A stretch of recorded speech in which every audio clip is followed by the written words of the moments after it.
Hello, welcome to the 14-day practical AI challenge where you stop guessing and you start prompting.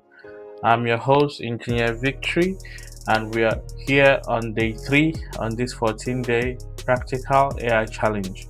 On day 1, we covered building a daily schedule. On day 2, we covered building a diet plan, and today we're looking at something also interesting.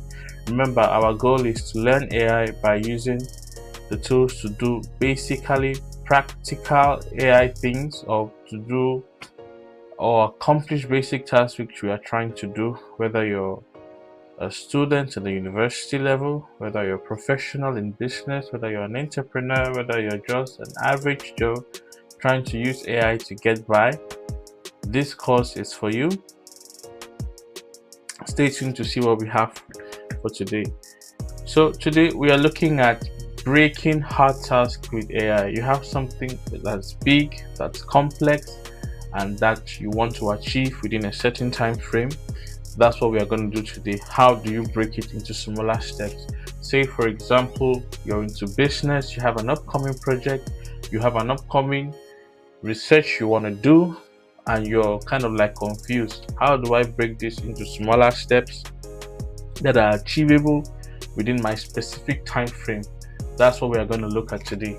And our theme for today is the thinking process. You have to consider the thinking process which you have to go through while using AI, while building your prompt, and also understanding the working and the processing of AI, right?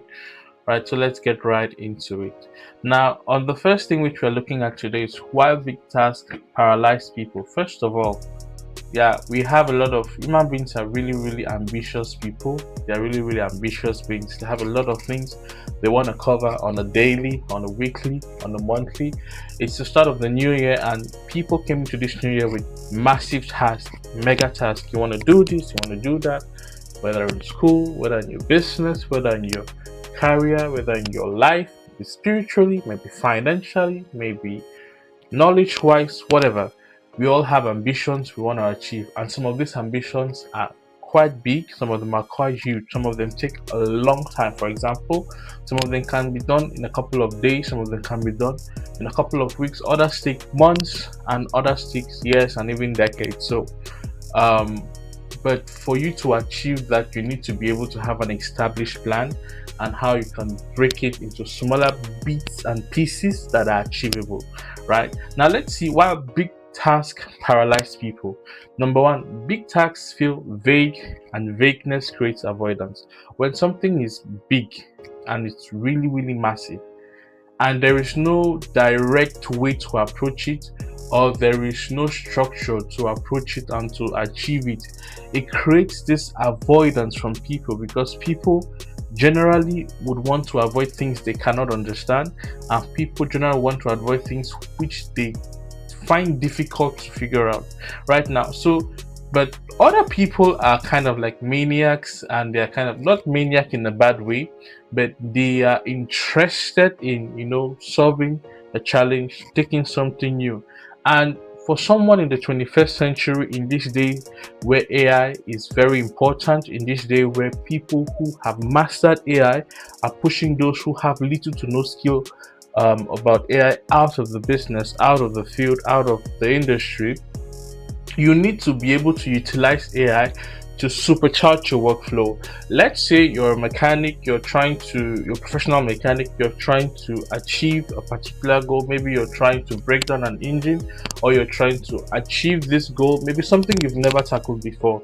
And normally, what you normally do is you try to tickle your brain and try to look for the obvious ways and the possible ways to solve it. Now, AI can be a thinking partner. That's something which we'll definitely cover within the 14 days. But today we are looking at how we will prompt AI, get a prompt that is going to build a structure, a plan, that is going to make that huge project achievable within a short while. So the brain resists effort it can't measure. For example, let's say you want to do something and you can't measure how effective you are going to be at achieving that thing, or you can't measure basically when that thing is going to be completed, right? Let's say it's not something as simple as cooking, it's not something as simple as painting, it's not something as simple as maybe some of the day-to-day activities and tasks we have to do. But once you can bring that task, no matter how big it is, into something that you can easily measure, you can know whether you are achieving your goal or you are not. So you can know how to re-strategize and then tackle it from another angle. Another thing is fear of doing things in the wrong way. Now, some people who are trying to approach new tasks, they have this fear, and it's the fear of doing it in the wrong way, especially when it is business related. Some people are risk adverse and they do not want to, do things that are gonna kind of bring them into much risk, or do things that are going to jeopardize their business. And as a result of that, there are great opportunities that they miss out on. And I don't want that to be you this year. I don't want that to be you in this season, in this quarter. So I want you to learn how you can make that big task seem something which you can measure, so that you are not going to be afraid. Something which you can do it appropriately, you can do it in the right way, you can tackle it from the right angle, right? Today we are going to look at role playing, because role playing is very, very important in this case to be able to really define the use case, or to really get to the right output from AI. The next thing we're looking at is decision overload increases with task size. So once the task becomes bigger, they becomes normally there are things which you can do parallelly, that is, you can do them at the same time, and there are things which are kind of perpendicular. For example, you have to complete A before you can move on to B, right? So if the task is very big, you might not be able to set up your structure to prioritize the right things at the right time, especially with something you're new at, especially with something you have no previous or prior experience to achieving it, to doing it before, or maybe something you may have experience but you're now in a new field, or it's at another level, or it's in a totally different environment, right? You need to be able to get yourself familiar with what you have to do, and you need to be able to break it down so that the workload doesn't overload you, and you can make the right decisions and take the right steps at the right time to achieve your desired result. The next thing is the lack of structure. This one should be the most obvious. If you're trying to achieve a task, let's say maybe you're a politician and you're trying to win an election, right? And you just go out there and you be like, all right, so the main thing which many people do is they put in their candidacy, and then they go out for elections, then the campaign, and then they do that. Right now, if you do not have a structural approach to that, one thing which will likely be setting is you're going to lose. Now, if you're an entrepreneur, you're going into business, you want to attack a new field, you want to move into a new industry, and you've not designed a structure that's going to help you to get basically what you want from that move which you're about to engage, you're likely going to fail. So that's really something which is important: structure, right? And remember, in all the 14 days, we're going to be working with frameworks, right? So let's look at the framework we have to consider today. Our framework which we're considering today is the break framework, right? The break framework. So we are looking at breaking humongous tasks into smaller bite-sized pieces that you can accomplish on a daily, right? We are looking at the break. So what does break entail? We have big tasks, we have reduced scope, we have explained step, we have action order, and then keeping it simple. Now, big task is actually representing the task you want to accomplish. Remember, we're looking at accomplishing big tasks by reducing it into smaller achievable steps. Let's say your big task, maybe you have a project in front of you, you have to write a paper, you have to do research in a new field, you have to approach a new venture which you may not have had experience in doing it before, or maybe you might have even done it before, but you want to streamline your process and achieve it in a more productive and faster manner. That's the first thing. Remember, B stands for the big task. R stands for reducing the scope. Now remember, we said when a task is big and complex and humongous, it becomes kind of like discouraging, because when something feels big, people are kind of easily overwhelmed and they're like, oh, imagine you have to use a spoon to drain water from a bucket to another bucket. That's something which it's very, very tedious, and you can look at it and be like, I'm going to be here all day just to achieve this task. And maybe what you're looking at may even feel like that, right? But you have to reduce the scope, right? Instead of putting it like, maybe I have to carry all the water in this bucket from this bucket to this bucket within this stipulated time frame, you can change the goal and be like, of course your overall goal still remains the same, but you reduce the scope to make it achievable within a shorter time frame, so that you can easily measure your progress. And then, the brain actually works on a reward system. Someone said the brain is a pleasure organ, is the biggest pleasure organ we have in our body, and it doesn't just react to physical pleasure, it also reacts to emotional pleasure. It also stimulates and gives you this reward kind of emotions and this sense of reward when you achieve things you set out to achieve within the stipulated time, and reducing the overall task you have to do. So for example, in that example which I give, where you have to remove water from bucket A to bucket B using a spoon, you could reduce your scope from maybe removing that water within a day and putting maybe this way: every 30 minutes I have to remove 5 spoons of water from bucket A to bucket B. That's something which is very, very achievable. Or rather, you say every 5 minutes I have to remove 10 spoons of water from bucket A to bucket B. Now you are not just, of course, you're doing this with AI. It's something which is calculated, and AI is going to take into account the amount of water in bucket A, the amount of the size of bucket B, take into consideration the size of your spoon, and take into consideration the time frame which you have, in order to reduce your scale from the massive project you have before you to something which is smaller, bite-sized, which you can achieve on a shorter basis, to make your work to be more productive and easily measurable, so you can easily measure your progress to know whether you're doing well or you're not doing well. You get it, right? Now that's you reducing the scope. We're looking at now explaining the steps.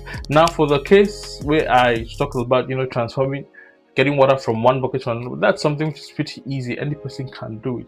But let's say you're looking at something which is more complex, like in a business environment, in a finance industry, in engineering, or in your professional industry, right? Now, even if you've broken that major task into something which is smaller, that task is still going to have steps to it. It's still going to have things you have to do in order to be able to achieve it. Let's say maybe you want to build a software, right? You have to break it down. You have to put building the back end, building the front end, and then you have to put building the user interface. You have to put the design, you have to put the fonts, you have to put the coloring, you have to put the functionality, and each and every one of those things. Now, after you've broken that big task of you building an app into the smaller steps of, maybe today I designed the fonts, tomorrow I build the front end, tomorrow I set the design, the UI, the UX, the next day I build the back end, tomorrow I test the functionality, and so on and so forth. Every task which you have to accomplish within a time frame, there must be an explanation on how to do that for each of those tasks. And this is where we have to look at layering, and there are some more advanced things which we're going to be looking at today, in addition to role playing. Because if you're going to be able to achieve this with AI, we're going to also look at hallucinations. Of course, I didn't include hallucinations in the slide, but we're going to talk about it anyway. We're going to look at that more when we are going through the practical prompt walkthrough. Now, so that's explaining the steps. Then the next thing is the action order. What's the action? What's the structure? What's the order to the various steps you have to accomplish? You have action A, action B, action C, action D, and so on and so forth.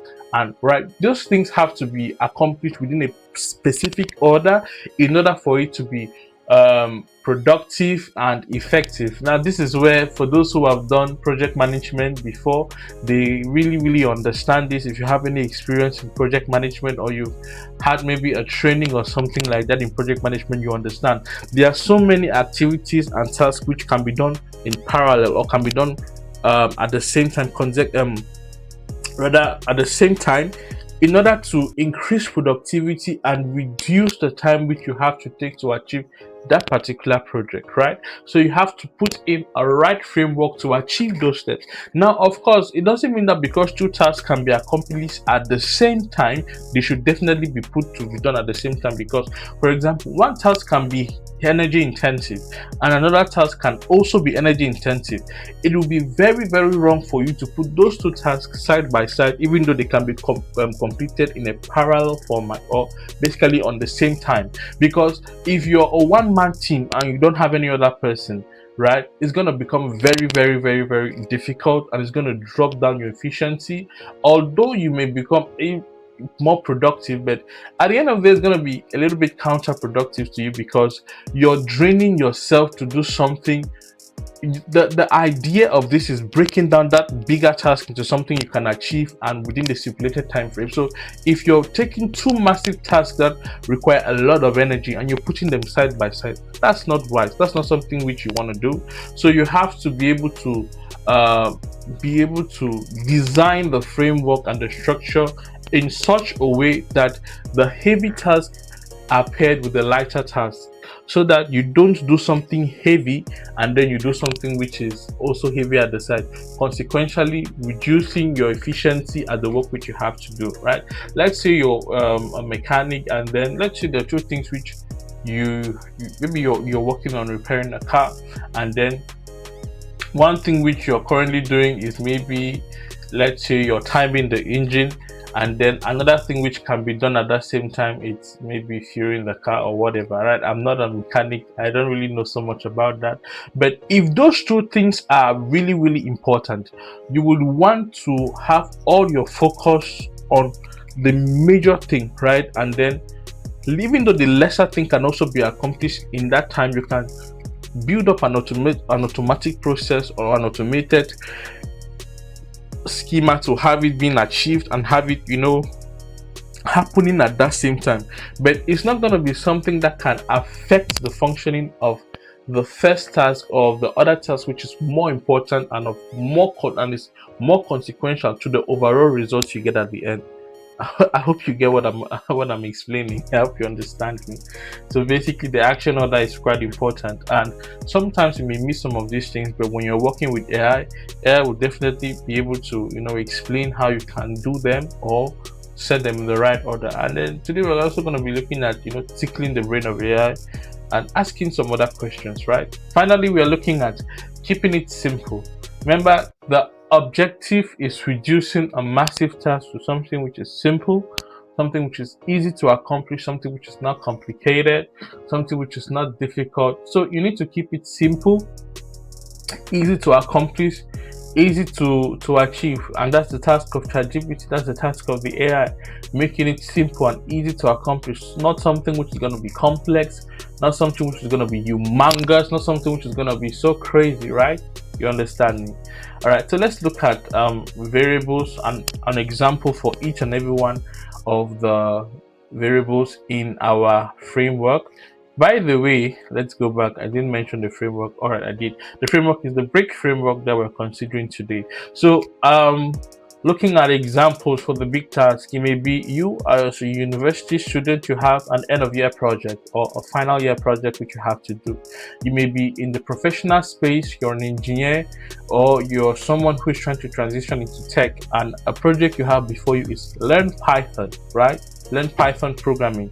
You may be somebody who you're working in the sales team of a particular company, and you have to prepare sales presentation for product A. You have to prepare sales presentation for product A. So these are the various big tasks that we have as our example. Let's look at reducing the scope. Now you shrink the task so it feels doable. For the final year project, you can shrink the task to maybe from completing the final year project to maybe completing a chapter in a week.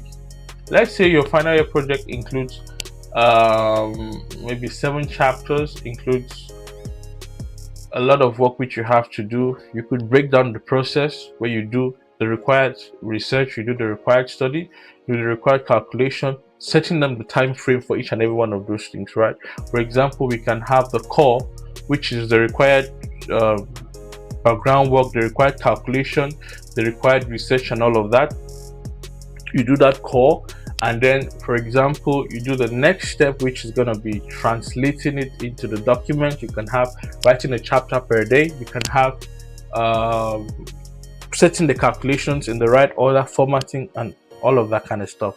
For learning Python, you could be like, instead of learning Python, which may seem like a very big task, for example, there is basic Python, there's Python for data analytics, there is Python for machine learning and AI, and there's Python for basically software programming. You have to first of all start with the basics, maybe start with basic Python, learning basic Python for the first 2 weeks, and then after you now move into the niche Python which you're trying to, maybe for example you want to focus on Python for data analytics, or focus on Python for data science, or maybe for machine learning, or maybe for software programming.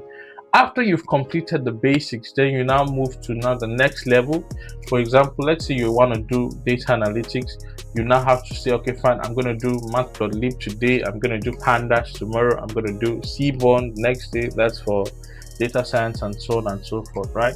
Then explaining the steps. So you have to order the steps and explain them. Explaining the steps, basically, what is this step? How does me achieving this step, apply to me over achieving my overall goal, right? Explain the steps, what it entails, what you have to do in order for the step to be successful, right? And also, we could also put it like, at this level you can also include something, a little test, to be able to test and make sure that that particular step has been accomplished and has been achieved, right? The next thing is the action order. The action order for each one of those steps, for each one of those things which you have to do. For example, let's say you're trying to get your toddler to get ready for school, or to get ready for church, or to get ready for an event or an outing.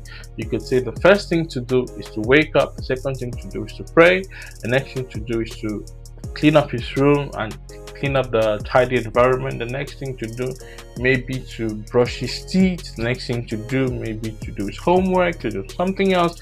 The order, the steps, right? What's the right order in a way that it's achievable, realistic, and it's not going to overwhelm the person who is doing the work. And then finally, keeping it simple. Just keeping it simple, not complicated, not complex, because we are taking something which is already complex and big and difficult into a smaller, simple version we can accomplish on a daily, right? Now, so we are looking at an example of a good prompt and a bad prompt, right? A good prompt: I'm overwhelmed by my final year project titled XYZ. Break it into very small steps I can complete over 2 weeks. Explain each step simply. Now we are looking at the big task. What's the big task? Final year project. What is R? Let's go back and check. What is R? R is reducing the scope. Now it's asking ChatGPT to, the prompt is asking ChatGPT to reduce the scope from something big to something smaller. And then what are we doing again? Explaining the steps. Now ChatGPT is basically going to utilize most of the aspects in this framework. For this particular use case, it's going to be able to explain the steps, but we can be more detailed in our prompting, and we're going to look at that in the live prompt walkthrough. And then let's look at an example of a bad prompt. We have helped me finish my project fast. First of all, there's no context here. We don't know what the big task is. You just said help me finish my project very fast, and project is not defined. The timeline is not defined. We don't know what is even the goal of the project, or what the project seems to accomplish, or what the project has to accomplish. We don't know any constraint in the project or anything which is kind of related to the project. This is basically a very, very generic very generic prompt, more of something, in my opinion, an inexperienced person is gonna ask. So we have to avoid those kinds of prompts and those kinds of questions. Let's look at the next one. Help me break down building and presenting my sales speech for product A to a company executives into smaller actions I can complete over a week. So what's the big task? The big task is sales speech for product A, reducing the scope, explaining the steps, action order, keeping it simple, right? Then let's look, why does it work? The context is clear with specific expectations. All right, we're going to dive more into a deeper, more detailed example. This example is kind of more generalistic, so you gotta get the idea of what we want, right? Let's look at bad prompts. So help me build my sales speech. That's a very generic prompt coming from an inexperienced person, and the person basically gave AI no restrictions, no limitations. It did not give AI the full context, and so AI cannot really do this in the appropriate way. So there's no context on unclear expectations, and there's no constraints either. Let's look at the next thing. Now, our AI mindset is AI is a thinking partner, it's not a magic one. So AI is not the magic one that you could just wave around and get things done, or you could just wave around and get results, right? People shouldn't think because AI has come, it means you can now be lazy and chicken out. That's very wrong. It's the wrong mindset with which to approach AI. The right mindset with which to approach AI is this is a tool that can supercharge the work which you have to do. Like I said the other day, AI is a massive, very capable assistant that can do almost anything, but you have to tell it what you want it to do. You have to be able to provide the full context. You have to be able to instruct it in the proper way. And AI has come to make you to become more productive. It has come to help you to spend less time doing unnecessary things, so you can delegate more time doing the important things, and then the things which AI can't do, you can do all of those things. Don't think AI is a magic one you just wave and you just put in the data and you just be like, do XYZ for me. That's wrong. That's wrong. If you're gonna do that, you're gonna be lazy, you're gonna get wrong results, and it's not gonna be good. And I want to share a short story of an example where people actually, rather than using AI as a thinking partner, they use it as a magic one. There was a case I heard on YouTube of a lawyer in the US who used AI to write the summary of the case which he had to present to the judge. Now, in the American legal system, when you have a case, you're supposed to write up a document to present to the judge at the beginning of the hearing, something like that. So this guy who is the lawyer, he used AI to write this document. He didn't do his due diligence. He didn't go through the information. He didn't cross-check to make sure that everything was working right. He just basically gave the data and asked AI to do the work for him. And of course, AI spat out an answer, and he took it, just copied the file, right, created the document, and then emailed it to the courthouse, emailed it to the judge, and so on and so forth. When the judge was going through the documents, the judge was able to be like, excuse me, sir, there are some cases cited in this document which are not true, which do not even exist. And so the lawyer was reprimanded for that action, and I think maybe his license was suspended for a period of time because of the way he approached it. So do not think AI replaces your brain. AI definitely doesn't replace your brain. Do not think AI replaces your workflow. Do not think AI has come to kind of like replace you. Don't approach AI with that mindset. If you approach it with that mindset, you're basically gonna get absolutely nothing from AI. You're just gonna get a jumbled mess from AI. Now, and I want you to understand that although AI has gone far today, AI is still very much at the infancy stage. Although it has gone very far today, and there's so much it can do already, yet understand AI is still very much at its infant stage, and as a result, you need to work with it to be able to get the results you need to get out of AI. All right, so that's been a cool 28 minutes. Let's move to our live prompt walkthrough.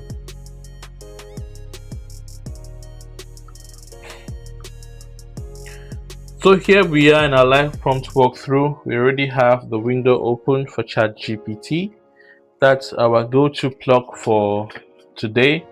Tomorrow we may use another AI agent or another AI chatbot, but for today we are working with ChatGPT. Now let's break in a scenario. There are some things which I want to accomplish today. I want to tell you about AI hallucinations, and I want to tell you about layering, because once you're trying to break a big task down to something which is smaller and achievable, where you may have to go and come back and go and come back, you have to actually do layering. Well, I just call it layering. I don't actually know what may be the appropriate term for it, but you have to do layering, and then you have to include kind of role play to be able to also combat hallucinations, right? And be able to direct AI in order for it to be distinct. So AI has these things where it can play roles. For example, you can tell AI to be a teacher. Now, AI has been trained on vast amounts of data. For example, the data for ChatGPT, or the data that was used to train ChatGPT, is political data, engineering data, science data, arts and culture, history, telemetry, rocket science. So many stuff is inside. So basically, it has to kind of like tickle its brain and then look for the various bits and pieces it needs to bring together to be able to do that. But meanwhile, while the AI agent was being trained, the data was labeled. There is this thing which is called data labeling, where data is being, let me actually, while I'm explaining, let me actually go back to here. Let me actually go back here. So there's this thing which is actually called data labeling when AI is being trained, whereby the data is being structured and is labeled. For example, let's say you want to teach AI about math. You want to teach it how to do mathematical calculations. You don't just bring, the maths and you just do 1 plus 1, 2 plus 2. Everything is structured. When you were studying maths in school, or when you're studying maths in any place, it's done in a structured order. So everything is labeled. For example, this is algebra. For example, this is partial fractions. For example, this is what again? Trigonometry. For example, this is vectors. For example, this is whatever, right? And it is all comes all under the bigger structure or the bigger order of math, right? So if you type in the keyword math into mathematics or maths into an AI chatbot, it looks for all the data in its database that is related to the word mathematics, so, or related to the word math. So if it has to do with vectors, it has to do with trigonometry, if it has to do with algebra, anything related to math, it goes and gathers that data and then it pulls from that data. Now, if you want to focus on, for example, algebra in that massive pool of data for maths, then you have to be like, all right, so you are a mathematics teacher. When you define that role, it not only focuses on the fact that it has to draw from the resources of mathematics, but it understands that it has to draw from those resources not as a student but as a teacher, right? And then secondly, you tell it, you're a mathematics teacher who specializes in algebra, for example. It doesn't now just focus on everything that has to do with math, because math it's an ever evolving field where people keep adding new stuff every day, right? So there's so much data for you to draw from. But when you specify and you say, I'm focusing on algebra, right?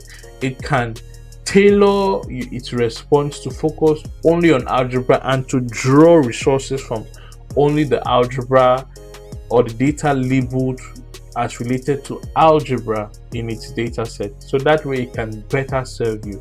Now, this is just a crude explanation so you can understand. Let's bring it into practical terms. Let's say you're trying to do a sales pitch for a product A, or you're trying to do a sales pitch for a product B. Number one, you have to be able to mention the industry. You have to think of the industry you're working in. You have to think of your role you're playing, and then you have to think of what role you'd want ChatGPT to play for you in this case, right? So, for example, you can say you're an expert sales manager with over 20 years of experience in the beauty and cosmetics industry. I'm trying to build a sales pitch for a new product, which is a cosmetic face cream for women, for ladies. Help me prepare a slide deck. Help me break down this sales presentation into achievable steps that I can achieve over my stipulated time frame, which may be 3 months, which may be 2 months, which may be 1 week, or whatever amount of time you have to do. And then now AI will now take in that information, break it down, and then provide you the best results. We're going to look at it live in action. Of course, AI these days kind of does more better even without you inputting that prompt. But once you structure your prompt in that manner, it improves the response you get and makes it more fine-tuned and tailored for your particular definite use case, right? That's what you get. Now we are going to look at our live prompting walkthrough. Today, let's define our case. Today, we are an entrepreneur, and we are, the other day we were locally based in Ireland, so today we are based in New York, and we want to launch a project. We want to launch a new product, right? But before we launch that product, we need to be able to carry out the new research. There are so many things which we have to do, so we are going to bring out our situation and generate a prompt for AI to use. So the first thing which you have to do is you have to, oh, I didn't talk about hallucinations. Now there's this thing of hallucinations where AI hallucinates, right? AI sometimes hallucinates just because of the amount of data which it has. It sometimes gives you the wrong data. It doesn't stick to it's the correct track. So for example, let's say you're moving from point A to point B. Instead of moving down the right track, AI can along the way deviate and along the way diverge. Maybe while it was processing the data and actually trying to get a result for you, it encountered a particular data which was related to something else, and it led it down a rabbit hole and just kept on going. So imagine, for example, let's say you're thinking about cooking, and then you so your recipe, your list of recipe, you're supposed to cook a meal that has to do with peas, for example, or beans, for example. And why the word beans came into your mind, you remembered something which someone said maybe some time before, which has to do with beans, and then that thought leads to another thought, which leads to another thought, which leads to another thought. And at the end of the day, instead of talking about cooking and the ingredients which you have to prepare and all of that, you find yourself thinking about the football match which maybe took place like 3 weeks ago or like 5 weeks ago. Or instead you find yourself talking about maybe something interesting or intriguing which you saw happen maybe at the marketplace or the supermarket or the store, maybe even at work, right? Or maybe a co-worker had a funny experience with maybe a beans related meal where he had maybe a runny stomach and he had to use the toilet often during that day and no work was done. Remember how it all started? You were working on your ingredients list and all of that. Now there are guardrails which you have to kind of put in place to ensure that what that which happens to you doesn't happen to AI in its thinking process, so that it should get you the right response and get you the right results, right? When we're looking at layering, we're going to see how to achieve that. So let's look at this product. Let's look at the prompt. So here's our context. You're an entrepreneur. You're in, let's say, the beauty industry. You're trying to launch a new product to solve the problem. You're trying to launch a new product to solve the problem of maybe, which problem can we look at solving? Let's say you're trying to solve the problem of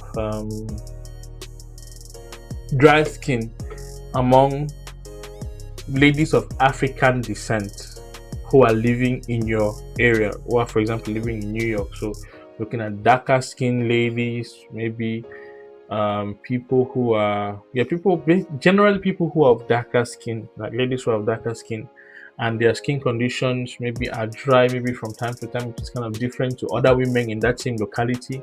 And you want to present a product, you want to build a product which is just for them. That's just the idea, right? Let's build this.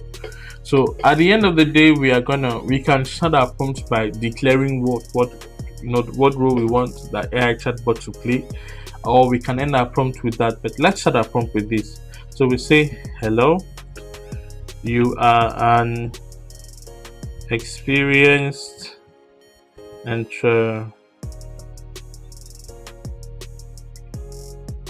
entrepreneur in the cosmetics and beauty industry in the US with over 15 years of experience. I watched my other video the other day. I noticed kind of like dictating what I'm kind of actually writing may not be the best, so I'm gonna actually try to stop doing that. Right?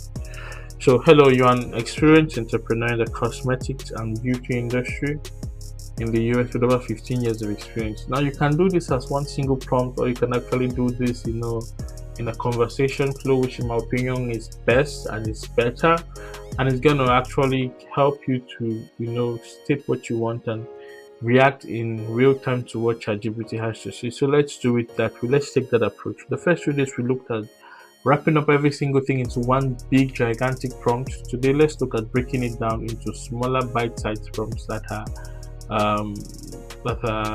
better and achievable. So it's basically a conversation which we are having today with the chatbot. So hello, you are an experienced entrepreneur in the cosmetics and beauty industry in the US with over 15 years of experience.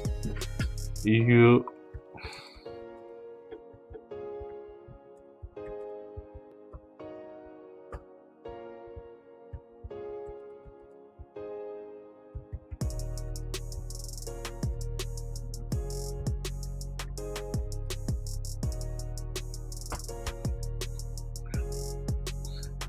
also have experience in consulting and helping other entrepreneurs achieve their business goals.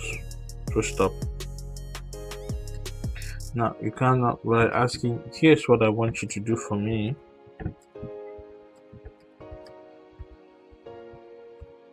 So now you have basically informed ChatGPT of the role which it's supposed to play in this conversation you're having, right? Let's read over the instruction again. Hello, you are an experienced entrepreneur in the cosmetics and beauty industry in the US with over 15 years of experience. You also have experience in consulting and helping other entrepreneurs achieve their business goals. Here's what I want you to do for me, right? And get the response of the AI chatbot. Got it. I'm with you. I'm ready to step into that role and help you however you need. Strategy, product development, branding, manufacturing, retail, compliance, scaling, fundraising, you name it. Go ahead and tell me exactly what you want me to do for you. And if there's a deadline or a specific outcome for your aiming for, include that also. So let's do it this way. Let's continue. Remember, we're an entrepreneur. We are looking at launching a product to cater to the market of ladies with darker skin in our vicinity in order to combat dryness and make their skin glow more, basically. So I want to build a product catering to ladies of African descent in my area. We can specify locally New York and the entire US in general.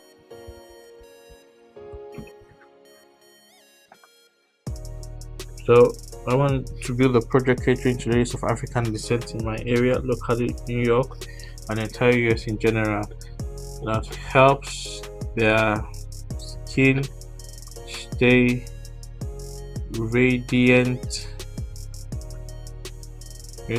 and moisturized all throughout the day, throughout the year rather. Radiant and moisturized all throughout the year.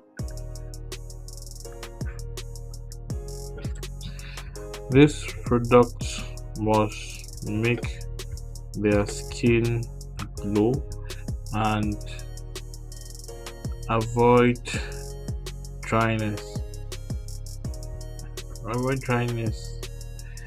Either due to weather or them having a naturally dry skin. So we are trying to be as specific as we can let's look at our prompt. I want to build a product. Now we are giving our use case and what we want. I want to build a product containing catering to ladies of African descent in my area. I'm gonna come here and here put dark skin ladies, or dark and darker skin ladies, so it understands what I mean by ladies of African descent in my area, locally New York and the entire US in general. That helps their skin stay radiant and moisturized all throughout the year. This product must make their skin glow and avoid dryness, either due to the weather. I didn't spell weather correctly, let me correct that. Either due to the weather or them having a naturally dry skin, right? This is my idea, and I am yet to kickstart anything.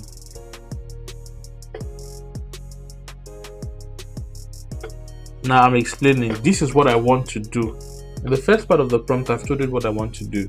In the second part of the prompt, I'm telling it where I am, right? Now I'm going to ask it for a structure. Remember, we are looking at the big task. We're looking at reducing the scope.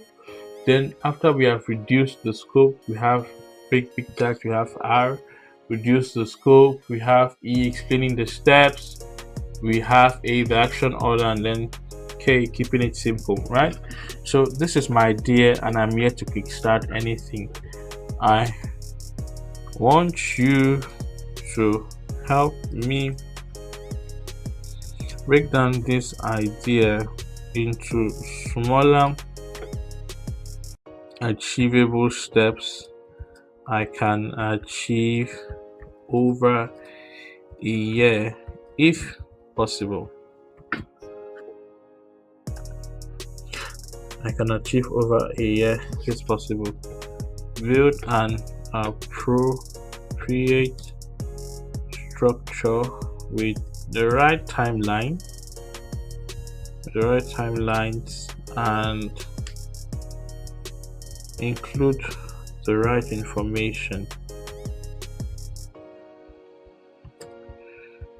Make sure the output is well structured and ordered. I have a team of 4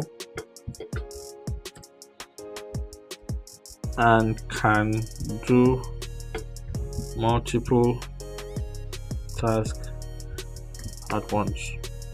Right, so let's look at the addition I've made. Now this is my idea, and I'm yet to kickstart anything. I want you to, I wrote one twice. I want you to help me break down this idea into smaller achievable steps I can achieve over a year if possible. Now the reason why I'm saying if possible is because the time frame can shift, it can change, right? It may be over a year, it may be lesser than a year, so on and so forth. Build an appropriate structure with the right timelines, include the right information, make sure the output is well structured and ordered. I have a team of 4 and can do multiple tasks at once.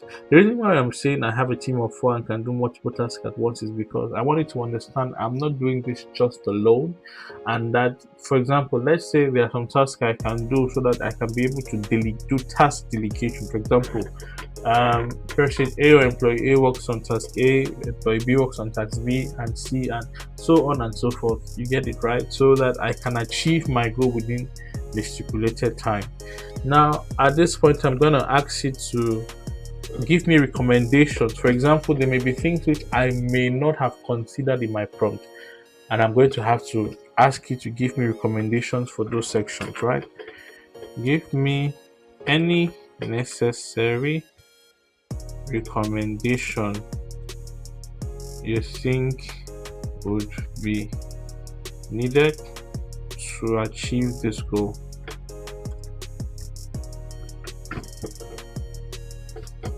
Will be needed to achieve this goal. Also, ask me any further questions you need answers to, to be better able to help me today, right? So give me any necessary recommendations you think would be needed to achieve this goal. Also ask me for any further questions you need answers to be better able to help me today, right? So that's all our prompt. I'm going to read over the prompt again so you can get a feel of what it says. I want to build a product catering to ladies of African descent, bracket dark and darker skinned ladies in my area, locally New York and the entire US in general. That helps their skin stay radiant and moisturized all throughout the year. This product must make their skin glow and avoid dryness, either due to weather or them having a naturally dry skin. This is my idea, and I am yet to kickstart anything, so I'm still at the infancy stage of this project. I want you to help me break down this idea into smaller achievable steps I can achieve over a year if possible. Build an appropriate structure with the right timelines and include the right information. Make sure the output is well structured and ordered. I have a team of 4 and can do multiple tasks at once. Give me any necessary recommendation you think would be needed to achieve this goal. Also, ask me any further questions you need answers to be better able to help me.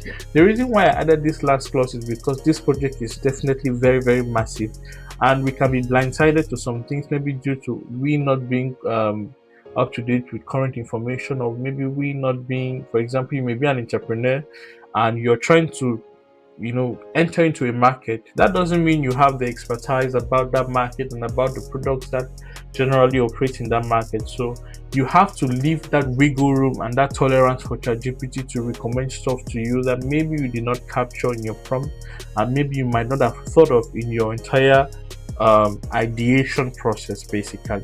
Now let's send this prompt to ChatGPT and see the result we're gonna get.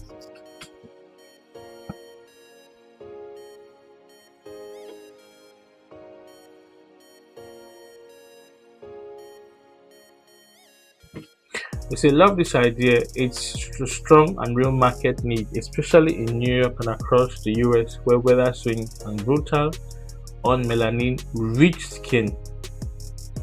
Alright, so I didn't read that correctly. Love this idea, and it is strong. Real market need, especially in New York and across the US, where weather swings are brutal on melanin rich skin. Right. So you're thinking in the right direction already. I'll break this down like I want for a real client: clear phrases, timelines, responsibilities, smart recommendations, assuming a 12-month workflow window, and a team of 4 who can work in parallel. Big picture, what you're building: a hero moisturizing plus grow product like a body butter, cream oil, oil cream rather. Well, like a body butter, cream, oil cream hybrid, or serum lotion, specifically formulated for dark and deeper skin tones. Focus on long-lasting moisture, not just surface hydration, glow, healthy radiance, not greasy or ashy, all-season performance, skin barrier repair for naturally dry skin. So ChatGPT has actually been able to take out the information I gave and then dive into more context, because I did mention long-lasting moisturization, glowing and radiant skin, and I did mention all-season performance, right? And the final thing I mentioned was you should be able to make the skin moisturized and looking radiant, irrespective of whether the skin is dry due to seasonal changes or whether the skin is dry due to the fact that the user has naturally dry skin. So ChatGPT did take that into context, did take that into consideration: skin barrier repair for natural dry skin. So this is the basically it's how am I going to put it? This is the implication of the statement saying it has to make sure that the skin is moisturized even if the person has a naturally dry skin. So this is the implication. ChatGPT has helped me to understand what my goal is basically, and then let's look at the response is given. So year-long roadmap, right? Year-long roadmap. We have turn this idea into a clear, testable business concept.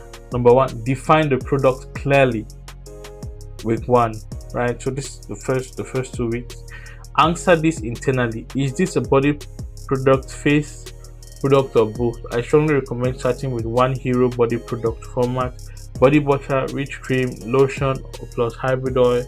Core promise: deep moisture plus radiant glow for melanin rich skin, no ash, no grease. Deliverables: product concept documents, clear customer promise, product category decision, team split. Person 1, product concept plus benefits. Person 2, competitor research.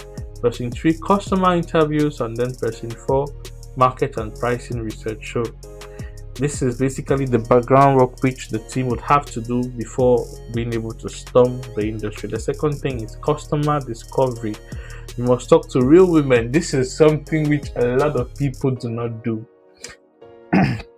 You're an entrepreneur, especially I was just some entrepreneurs in Africa don't do this. Some entrepreneurs around the world anyway.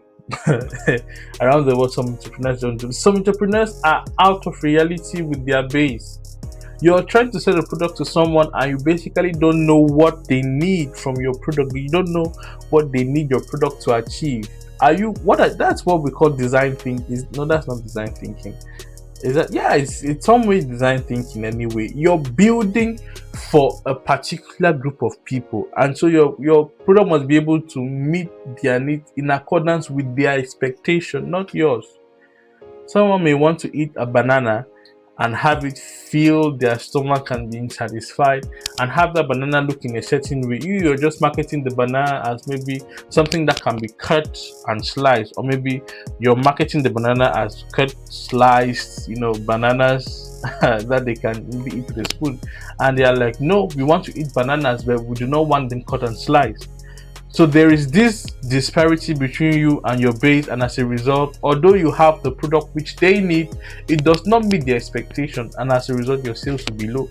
And some people don't even consider these things. And ChatGPT has let us know that this is something which is very, very important, right? It's not just because you have a good product which you believe can solve a problem that means you should just move into production already. You need to be able to talk to real people to understand what their situation is, and understand how a hero product, a product who is going to solve that problem, what they want from that product, right?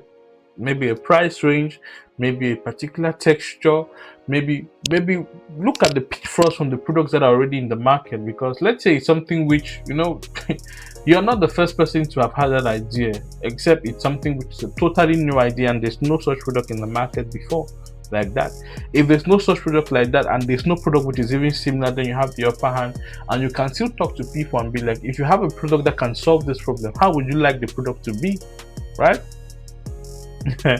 Now, in some other cases, some people are going to be like Steve Jobs, and they are going to be able to predict what their client base needs and what their client base would want in a couple of years' time. For example, Steve Jobs was able to predict that rather than people focusing on phones with buttons and stylish flat screens phones, and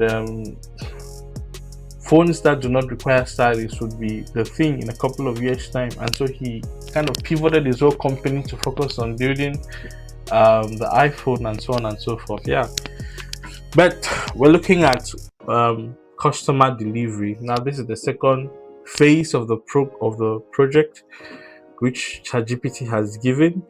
You must talk to real women of African descent, ages 20 to 55. It even identified our age group, and so on and so forth. Identified potential questions.